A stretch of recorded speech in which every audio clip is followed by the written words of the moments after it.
છંદમાં આપણે પાઠ કરીએ ને તો શ્રી મહાપ્રભુજીના નામ તૂટી જાય. તો છંદ પ્રમાણે પાઠ કરવો કે આખા નામ આવે એ પ્રમાણે પાઠ કરવો. શ્રી ગુસાઈજીએ પોતે પ્રકાર બતાવ્યો છે. નામ નામ છંદો જગત કેસો. નામ તૂટે દોષ નથી, પણ ક્યારે તમે કોઈ મંત્ર કે પાઠ કરતા હોય ને એનો છંદ ના તૂટવો જોઈએ, ત્યારે દોષરૂપ થાય. જે છંદમાં જે પાઠ હોય એ છંદમાં જ હંમેશા એ પાઠ કરવો જોઈએ. આ ખાસ વૈષ્ણવે ધ્યાન રાખવું. છઠ્ઠા શ્લોકમાં ગુસાઈ કહ્યું વિનિયોગો ભક્તિ યોગ. આ શ્લોકમાં વૈરાગ્યનો ગુણ બતાવ્યો. કારણ કે વૈરાગ્ય વગર દાન ન થાય. જેમનામાં વૈરાગ્ય હોય એ દાતા બની શકે. અને શ્રી મહાપ્રભુજી જેવા સમર્થ દાતા બીજે ક્યાં? કૃષ્ણના અધરામૃતનું દાન શ્રી વલ્લભ સિવાય બીજું કોણ કરી શકે?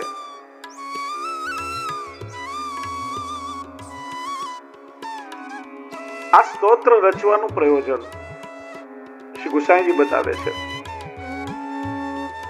કે જીવના ભક્તિ યોગમાં આવતા બધા જ પ્રતિબંધોનો વિનાશ થાય. આ ભક્તિ યોગ ભગવાન શ્રી કૃષ્ણે ગીતાજીમાં સમજાવ્યો છે. ભાગવતજીના એકાદશ સ્કંદમાં ઉદ્ધવજીને પણ સમજાવ્યું છે.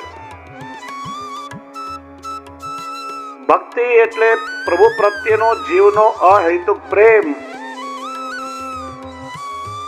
અને આ ભક્તિના માધ્યમથી જીવ પ્રભુમાં ઓતપ્રોત થઈ જાય.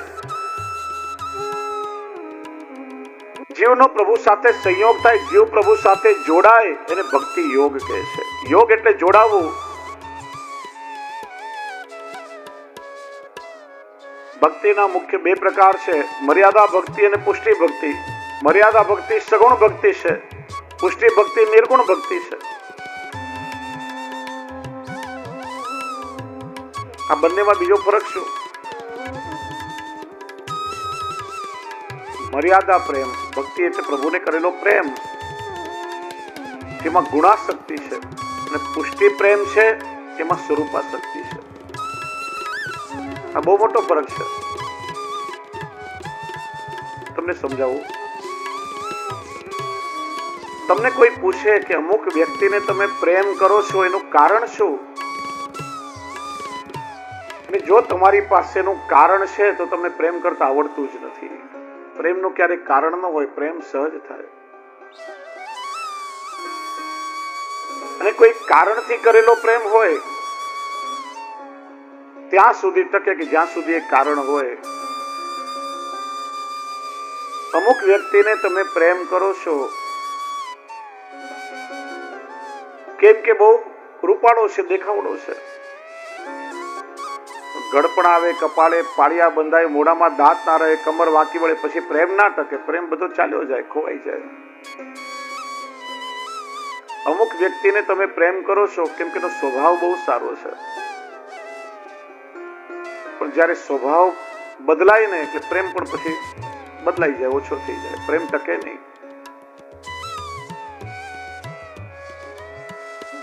ગોપીજનોએ ઠાકોરજીના ગુણોને પ્રેમ નથી કર્યો, પ્રભુના સ્વરૂપને સ્નેહ કર્યો છે. અને સ્વરૂપને જે સ્નેહ થાય ને ક્યારે પણ ઓછો ના થાય. અને પ્રેમનું લક્ષણ એટલા માટે એમાં ક્યારે દોષ બુદ્ધિ ના આવે. દોષમાં પણ ગુણ દેખાય. ઠાકોરજી અનેક નટખટ લીલાઓ કરતા હતા. ગોપીજનોએ વારંવાર યશોદાજીને ફરિયાદ કરી. યશોદાજી કોઈ ગોપીનું સાંભળે નહીં. મહાપ્રભુજી સુબોધજીમાં આજ્ઞા કરે, યત્ર સ્નેહ તત્ર ન કોપી દોષ. સ્નેહ ત્યાં ક્યારેય દોષ બુદ્ધિ ના આવે. પુષ્ટિ પ્રેમ એ સ્વરૂપાત્મક છે, પ્રભુના સ્વરૂપને કરેલો પ્રેમ છે. અને એટલા માટે પુષ્ટિ ભક્તિ એ નિર્ગુણ ભક્તિ કહેવાય છે. એક જ ભાવના, કહો कैसे सुख उपजाए, हमारा प्रभु ने कई रीते में सुख આપીએ. જો ભાગવતજીમાં 10મા સ્કંદમાં 3 સ્ત્રી પાત્રો આવે છે. ત્રણેય પ્રેમ કર્યો. ત્રણ પ્રકારનો પ્રેમ બતાવ્યો: કનિષ્ઠ પ્રેમ, મધ્યમ પ્રેમ અને ઉત્તમ પ્રેમ. કુબ્જાનો પ્રેમ કનિષ્ઠ પ્રેમ છે. પ્રભુને પરિશ્રમ પડે તો ભલે પડે, પણ મને સુખ મળવું જોઈએ. આ કનિષ્ઠ પ્રેમ છે. અષ્ટપટરાણીઓનો પ્રેમ એ મધ્યમ પ્રેમ છે. પ્રભુને પણ સુખ થાય અને અમને પણ સુખ મળે. બંનેના સુખની કામના ત્યાં છે. અને ગોપીજનોનો પ્રેમ એ ઉત્તમ પ્રેમ છે. અમારું જે થવું એ ભલે થાય, પણ અમારા પ્રભુને જરાય પરિશ્રમ ના કરવો પડવો જોઈએ. અમારા પ્રભુને તો સુખ જ થવું જોઈએ. અને એનું ઉદાહરણ પુરાણોમાં મળે.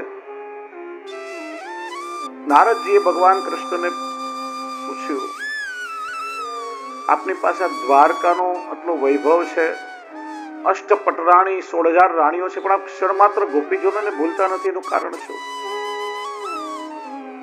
નારદજી, તમને નહીં સમજાય, પ્રેમની વાતો છે, આ જ્ઞાનની વાત નથી, અનુભવથી સમજાય, પ્રેમ કહેવાથી ન સમજાય.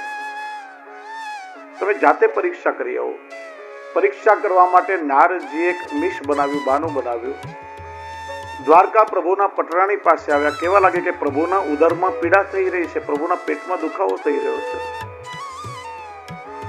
અનેક ઔષધિઓ આપી, કોઈ દવા લાગુ પડતી નથી. કોઈ જાણકારે કહ્યું કે એક જ છેલ્લો ઉપાય છે કે તમારા ચરણ ધોઈ એ ચરણનું જલ જો પ્રભુને આપવામાં આવે તો જ એમની પીડા દૂર થાય. પટરાણીઓ કહ્યું, અરે પ્રભુ તો અમારા સ્વામી છે, નાથ છે, અમે એમની દાસીઓ છીએ. અમારા ચરણ ધોઈને જો પ્રભુને જલ આપીએ તો તમને નરકની પ્રાપ્તિ થાય, અમારાથી કામ ના થઈ શકે. નારદજી વ્રજમાં આવ્યા, એ જ વિષ બનાવ્યું. ગોપીઓને કહ્યું, પ્રભુના ઉદરમાં પીડા થઈ રહી છે, પીડા વધી રહી છે, બહુ જ ઉપાય કર્યા, કોઈ ઔષધિ લાગુ પડતી નથી. છેલ્લો એકમાત્ર ઉપાય છે કે આપના ચરણ ધોઈ એ ચરણોદક જો પ્રભુને રોગાવવામાં આવે તો જ એમની પીડા દૂર થાય. ક્ષણનો વિલંબ કર્યા વગર ગોપીઓએ પોતાના ચરણ ધોઈને જલ આપ્યું. નારદજી, અમારા ચરણ ધોઈ એ જલ લેવાથી જો પ્રભુની પીડા દૂર થતી હોય, જો પ્રભુને સુખ મળતું હોય તો ભલે કેટલાય જન્મો અમને નરકની યાતના ભોગવવી પડે, એમને કઈ વાંધો નથી, પણ બસ અમારા પ્રભુને સુખ થવું જોઈએ. આ ઉત્તમ પ્રેમ છે, જેને નિર્ગુણ પ્રેમ કહેવાય છે. એ પુષ્ટિ પ્રેમ છે.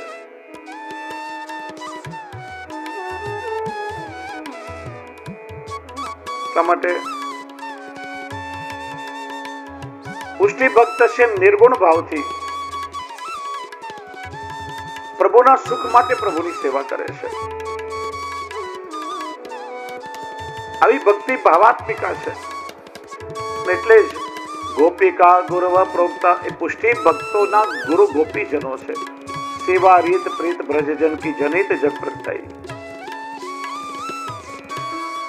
એટલે સેવામાં ક્રિયાનું મહત્વ નથી, ત્યાં ભાવની પ્રધાનતા છે. શ્રી ગુસાઈજી કહે છે,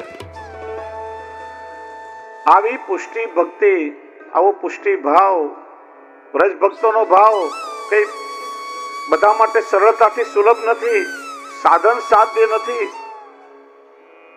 આ ભક્તિ યોગ કહેવાય છે. શ્રી વલ્લભની કૃપાથી જ પ્રાપ્ત થશે.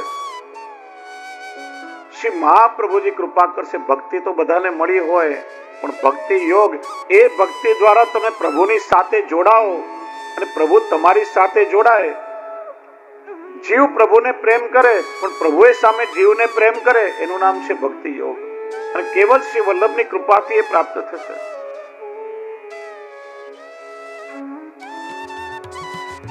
ભક્તિ યોગ એટલે પ્રભુનો અનુભવ થવો. વિનિયોગો ભક્તિ યોગ પ્રતિબંધ વિનાશને. આ સર્વોત્તમજીનું ફળ. ત્યાં ભક્તિ યોગમાં આવતા પ્રભુની સાથે જીવનો ભક્તિ યોગ સિદ્ધ થાય, એમાં આવતા જે પ્રતિબંધો છે લૌકિક, આ સર્વોત્તમજીનો પાઠ કરવાથી બધા પ્રતિબંધો દૂર થઈ જાય. ભક્તિ યોગના પ્રતિબંધ કોને કહેવાય? ભક્તિ યોગમાં પણ ઘણા બધા વિઘ્નો આવે છે. વૃથા ભાષણ, ઠાકોરજીની સેવામાં હોઈએ અને લૌકિક ભબડાટ ચાલ્યા કરે, વૃથા ક્રિયા, સેવા છોડી બીજે પ્રવૃત્તિ ચાલી જાય આપણી. યશોદાજી ઠાકોરજીને સ્તનપાન કરાવી રહ્યા હતા, હાલડા ગાઈ રહ્યા હતા. યશોદાજીએ પ્રસન્ન હતા અને ઠાકોરજી પણ પ્રસન્ન હતા. અને વાસ્તવમાં સેવા એ જ સેવી અને સેવક બંનેને પ્રસન્નતા હોય. ત્યાં જ દૂધઘરમાં ચૂલા પર મૂકેલી દૂધની તપેલીમાં દૂધ ઉભરાવા લાગ્યું અને યશોદાજીનું મન ત્યાં ગયું. પ્રભુને ભૂખ્યા જ નીચે જમીન પર મૂક્યા ને ત્યાં દોડ્યા. મન પ્રભુમાંથી ખસે સેવા ન કહેવાય, આ સેવામાં વિઘ્ન કહેવાય, આ ભક્તિ યોગમાં પ્રતિબંધ કહેવાય.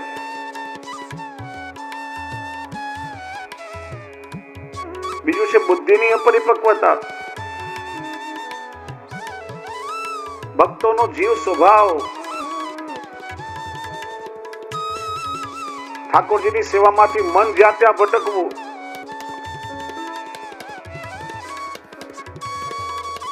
ઘરમાં ઠાકોરજી બિરાજે છે, શરીર ચાલતું નથી.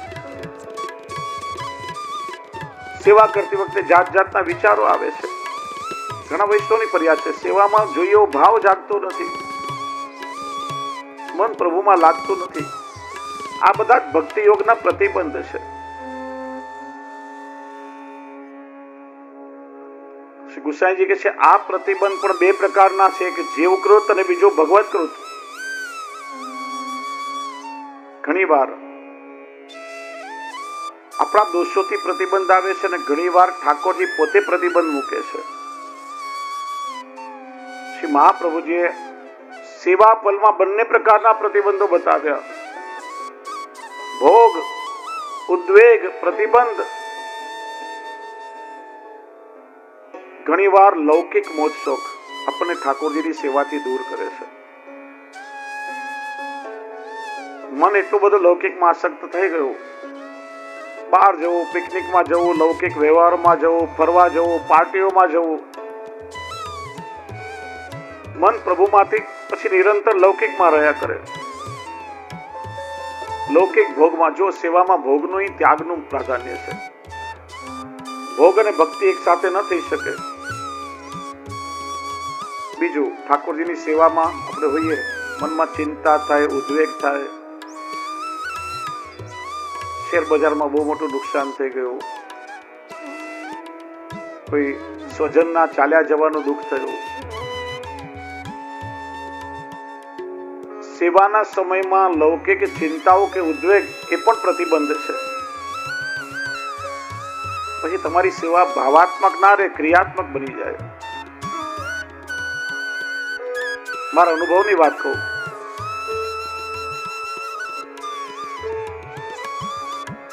8-9 વર્ષની મારી વય છે કદાચ ત્યારે, એનાથી પણ નાની કદાચ હું માનું 6-1 વર્ષની વય છે. કારણ કે ભુલેશ્વરમાં રહેતા હતા ત્યારે, જ્યાં મારો જન્મ થયો મુંબઈમાં. 71 પછી કાંદીવલી આવ્યા. એ સમયે ભારતીય વૈષ્ણવનું એક સામ્રાજ્ય એવું, અને ખૂબ ભગવતી વૈષ્ણવ, લગભગ ઘેર ઘેર ઠાકોરજીની સખડી ભોગની સેવા બિરાજે. એ વૈષ્ણવનું નામ અત્યારે ભૂલી ગયો. બહુ મોટા ઇન્ડસ્ટ્રીયાલિસ્ટ, કપડાની બહુ મોટી મિલ. એ રાતભોગ સુધી ઠાકોરજીની સેવા પહોંચી પછી પોતાની ઓફિસે જાય. એમણે એમના સ્ટાફને કહી રાખેલું, ગમે તે પ્રોબ્લેમ થાય, પણ સેવાના સમયમાં તમારે ક્યારે પણ મને ફોન કરીને કોઈ પ્રતિબંધ ના કરવા. અને ઉપાડે ને. એ સમયે મોબાઈલ ને એવું બધું નહીં હતું, ટેલિફોન ઘંટડી વાળા વાગતા. શેઠની મિલમાં અચાનક આગ લાગી અને રાતભોગ ધરી રહ્યા હતા. 4-5 વાર ઘંટડી વાગી એટલે પેલા પરિવારના કોઈ સભ્ય ઉપાડી. ત્યાંથી મેનેજરે કહ્યું કે શેઠને જલ્દી સૂચના આવે, આ મિલમાં મોટી આગ લાગી છે. શેઠ કે જે થવું હોય તે ભલે થાય, ભલે બધું સળગે, પણ મારી સેવા છોડીને નહીં આવવું. બીજી વાર ફોન ના ઉપાડીશ. આખી મિલ બળીને રાખ થઈ ગઈ. દાદભોગની સેવા પહોંચીને પછી શેઠ ત્યાં ગયા અને એ સમયે ઇન્સ્યોરન્સ કંપનીએ બધો જ ઇન્સ્યોરન્સ ક્લેમ કરી દીધો. પાછી મિલ નવી બની ગઈ. શેઠને જરાય નુકસાન ઠાકોરજી ના થવા દીધું. પ્રભુમાં મન હતું તો દરેક પ્રકારે આપણા ભાવની ને ક્રિયાની રક્ષા ઠાકોરજી પોતે કરે છે. મન જો પ્રભુમાંથી હટીને ત્યાં ગયું અને સેવામાં જો વિઘ્ન આવ્યો તો પ્રતિબંધ થયો કે સર્વોત્તમજીનો પાઠ તમે કરશો ને તો આ બધા જ પ્રતિબંધો દૂર થશે અને મન તમારું ઠાકોરજીમાં લાગશે. ગમે તેવો સ્વભાવનો જીવ ભલે હોય, આસુરી સ્વભાવનો જીવ પણ જો સર્વોત્તમજીનો પાઠ કરે ને, કેમ કે શિવલ્લભ અગ્નિ સ્વરૂપ છે અને અગ્નિમાં સામર્થ્ય છે કે બધાને બાળી શકે, જીવના બધા દોષો બાળી શકે. અહીંયા શબ્દ શું કહ્યું? પ્રતિબંધ વિનાશ. અને પ્રતિબંધોનો વિનાશ. વિનાશ એટલે સંપૂર્ણ નાશ. ભગવત સેવામાં કોઈ પણ પ્રતિબંધ જીવને ન નડી શકે. જે પણ વિઘ્નો છે, જે પણ નડતર છે, પ્રતિબંધ છે, શ્રી વલ્લભની કૃપાથી બધાનો નાશ થાય. અને શ્રી વલ્લભની કૃપાથી પછી તમારી સેવા આધિદૈવિકી બને. એ પછી આધિભૌતિક ના રહે. એ પછી ફલરૂપા માનસી સુધી તમને પહોંચાડે. તો જીવના પ્રતિબંધ દૂર થાય. તો જો ભાગવતજીમાં પ્રસંગ આવે છે વૃત્રાસુરનો. વૃત્ત અસુર હતો. અસુમાંથી અસુર શબ્દ બન્યો. અસુ એટલે જે સતત ઇન્દ્રિયોના ભોગ ભોગવવા તત્પર હોય, એટલા માટે અસુર કહેવાય. એવી વૃત્તિ આસુરી વૃત્તિ કહેવાય. એનો દેહ આસુરી છે અને આસુરીથી પ્રભુની ભક્તિ શક્ય નથી. તેના પર ઠાકોરજીએ કૃપા કરવા, એને આસુરી દેહમાંથી મુક્ત કરવા. ઇન્દ્ર જયારે વજ્ર લઈને મારવા આવ્યો ત્યારે ઇન્દ્રના વજ્રમાં ભગવાન પોતે બિરાજ્યા. કઠોર વજ્રમાં વૃત્રાસુરને કોમળ પ્રભુના દર્શન થયા અને પ્રભુના ચરણનો આશ્રય કર્યો. 4 શ્લોકમાં સ્તુતિ કરી, જે વૃત્રાસુર ચતુશ્લોકી કહેવાય છે. ઇન્દ્ર વજ્રથી મારે પેલા તો એની આત્મજ્યોતિ પ્રભુમાં મળી ગઈ. આસુરી દેહનો નાશ કર્યો અને પછી વૃત્રાસુરનો બીજો જન્મ થયો ત્યારે એને પ્રભુની ભક્તિ પ્રાપ્ત થઈ છે. એમ ઘણી વાર આશ્ચર્ય થાય કે આપણે દરરોજ હવેલીમાં દર્શન કરવા જઈએ છીએ, ઘરે ઠાકોરજીની સેવા કરીએ છીએ, આટલી માળાઓ કરીએ છીએ, આટલો સત્સંગ કરીએ છીએ, પણ આપણા મનમાં કેવો રાક્ષસ અંદર સંતાઈને બેઠો છે કે પ્રભુમાં પ્રેમ થવા જ દેતો નથી. આ પ્રતિબંધ છે. આ બધું ત્યારે સાધન રૂપ થઈ જાય, ફલ સુધી પહોંચવા ન દે. શ્રી ગુસાઈજી કહે છે કે આ સર્વોત્તમજીનો પાઠ જે શુદ્ધ હૃદયથી કરે ને, આ બધા જ પ્રતિબંધો દૂર થઈ જાય. કારણ કે પ્રભુ તો કૃપા કરે, પણ આ તો મહાપ્રભુ એ ઠાકોરજીથી પણ અધિક કૃપા કરાવનારા છે. ભગવાન તો ઘણીવાર વિલંબ કરે. બીજા જન્મમાં વૃત્રાસુરને ભક્તિનું દાન કર્યું, પણ શ્રી વલ્લભ તો એટલા કૃપાળુ છે કે આ જન્મમાં જ આપણા દોષોને દૂર કરી અને સાક્ષાત પ્રભુની સાથે સંયોગ કરાવે છે. સેવાને આધિદૈવિકી બનાવી પ્રેમ, આસક્તિ, વ્યસન, તન્મયતા સુધી જીવને પહોંચાડે છે.